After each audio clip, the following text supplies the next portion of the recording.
Vineeth, water consultant, Palakkad. നമ്മൾ സംസാരിച്ചത് വെള്ളത്തിൻ്റെ ക്വാളിറ്റി അറിഞ്ഞുകൊണ്ട് വേണം ഒരു വാട്ടർ പ്യൂരിഫയർ സെലക്ട് ചെയ്യാൻ എന്നുള്ളതാണ്. അങ്ങനെയാണെങ്കിൽ വെള്ളത്തിന് എന്താണ് പ്രോബ്ലം എന്ന് ആദ്യം മനസ്സിലാക്കുക. അതിനകത്തുള്ള ജീവാണുക്കൾ, വൈറസ്, ബാക്ടീരിയാസ്, ഫംഗസ് എന്നിവയെല്ലാം ഉള്ള ഒരു പ്രോബ്ലംസാണ് നമുക്കുള്ളതെങ്കിൽ അതിന് പറ്റിയൊരു വാട്ടർ പ്യൂരിഫയറാണ് നമ്മൾ സെലക്ട് ചെയ്യേണ്ടത്. മറ്റൊരു വിഷയം അതിനകത്ത് വരുന്നത് അതിൻ്റെ അകത്തുള്ള കെമിക്കൽസ്,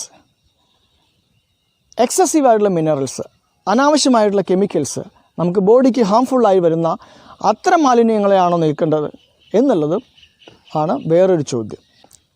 ഇതിന് രണ്ട് തലങ്ങളുണ്ട്.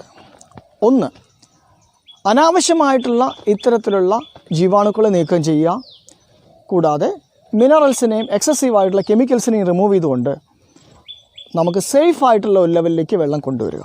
ഇതാണ് ആദ്യത്തെ തലം. രണ്ടാമത്തെ തലം, നമുക്ക് ബോഡിക്ക് ഹെൽത്ത്ഫുള്ളാവുന്ന, ബോഡിയുടെ എൻറിച്ച്മെൻറ്റ് നടത്തുന്ന തരത്തിലുള്ള മിനറൽസ് ആഡ് ചെയ്തുകൊണ്ട് വാട്ടറിൻ്റെ ക്വാളിറ്റി ഇമ്പ്രൂവ് ചെയ്യാം. കോപ്പർ അയൺസ് ആഡ് ചെയ്യാം, ആൽക്കലൈൻ വാട്ടറാക്കി കൺവേർട്ട് ചെയ്യാം, ഹൈഡ്രജൻ വാട്ടറാക്കാം. ഇത്തരത്തിലുള്ള ഇംപ്രൂവ്മെൻറ്റ് വാട്ടറിൽ കൊണ്ടുവരുന്നതാണ് രണ്ടാമത്തെ തലം. സോ ഇതേതാണ് നമുക്ക് വേണ്ടത് എന്ന് തീരുമാനിച്ചിട്ട് വേണം ഒരു വാട്ടർ പ്യൂരിഫയർ സെലക്ട് ചെയ്യാൻ.